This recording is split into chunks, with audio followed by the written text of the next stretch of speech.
Hello everyone, and welcome to my next adventure. I'm just going to show you guys the serger for this time. And of course, what I've been doing is I've been working with it on a project with for another inflatable costume for Halloween and stuff like that. And before Halloween, and I'm going to make this costume work and stuff like that.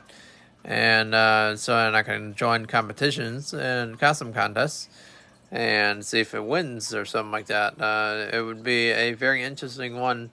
If it does definitely indeed win, then I'm going to be able to use it then everywhere else and all that kind of stuff. But if somebody else already has a design for it, then I will end up just showing it and just showing it anyways and not copyrighting nobody. Just not, I just won't patent it. That's all. I won't get a trademark for it, not patent. Like a trademark patent is what that is. What I don't really know exactly how to do all that kind of stuff yet, but I will figure it out in the near future when it comes to that, or when it comes down to getting an invention done. So, yeah, that's gonna be one thing on top of another. So anyhow, I'm going to get down into that video for you guys. This is a serger that I'm actually going to teach you guys more about.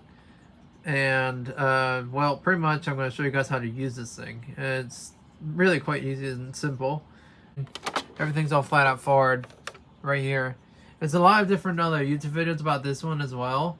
But I'm just telling you guys a tutorial about this one. So I'm actually going to also work it and actually show you guys what it does for a project there, or actually, yeah, on a project, how good it does on ripstop. What you will need for the serger here is the tools right here that you see. Is some tweezers, which do come with it. That's not the original ones though. The screwdriver, flathead screwdriver, of course that came with it too.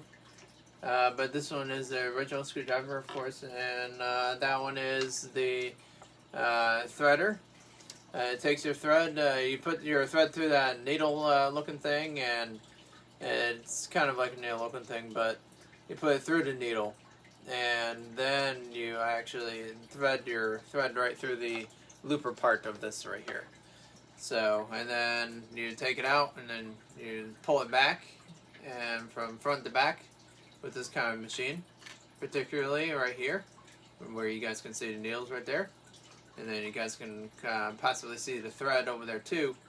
But yeah, so you want to make sure your material is right beneath the needles right there, right in that area. It cannot be any more, or it can't. It can be a little bit more off on the material part. It can be a little bit more under the pressure foot. But yeah, it can do that too, or it can do something else there. But yeah, I can definitely tell you guys that this machine is actually quite not really that great, not the best machine that I would recommend, but there is cheaper ones that I would recommend. The older ones I would recommend. The ones that are like Kenmore older ones. Those are the ones I recommend. A Kenmore would be a very good one. Or a National sewing machine I would also recommend too. It's a name brand, believe that or not, people. But it's something that you would have to look up and all that kind of stuff, and etc. I don't really know if the National name brand is actually even made anymore. Pretty much, I don't think it is, so... scratch that idea for trying to find a new one like that, but you can find an older one like that. If you're looking to get a National older one, then that's great. But if you're, it's not really that best of the machine kind of thing. It is pretty good, but there is a Kenmore sewing machine that I'm going to be getting here in a little bit, and then a Kenmore serger I'm going to be getting here also in a little bit, to show you guys in one of these other videos, and show you guys how those ones work and how to thread those ones. Particularly, even without instructions. I'll even show you guys how to do it without any instructions at all. So, how to actually do it yourself. This is a part of what I've worked on so far with the serger. Like that. That's what it does. It does stitching like that. That's what this machine does. That's only what it does. And it comes out the back here like that. And it does 1,300 stitches per minute.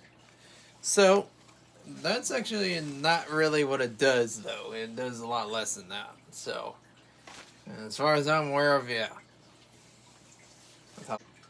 Now you guys are probably wondering, let's see this thing in action. What are you talking about? I'm going to show you guys in action here. That's not what it's supposed to sound like, though. See, this is what, that's why I'm getting a new one. It's supposed to sound better than that. It's not supposed to go like that. That clicking noise.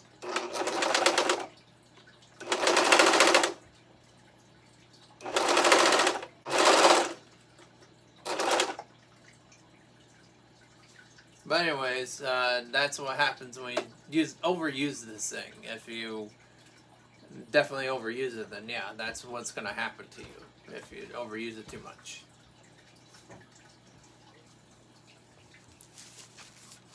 That's what it did. See how it kind of skips over there? Skipped one over here, actually. As you guys can tell. Skipped that one a little bit. And it skipped that one. And then it skipped that one. So, yeah, it is kind of accurate, but not that accurate. Any other additional questions, you guys can comment down below, and don't forget to like this video if you haven't liked it already. If you guys also found it helpful, leave a like over there as well. And of course, I say see you guys now in my next adventure. Bye bye.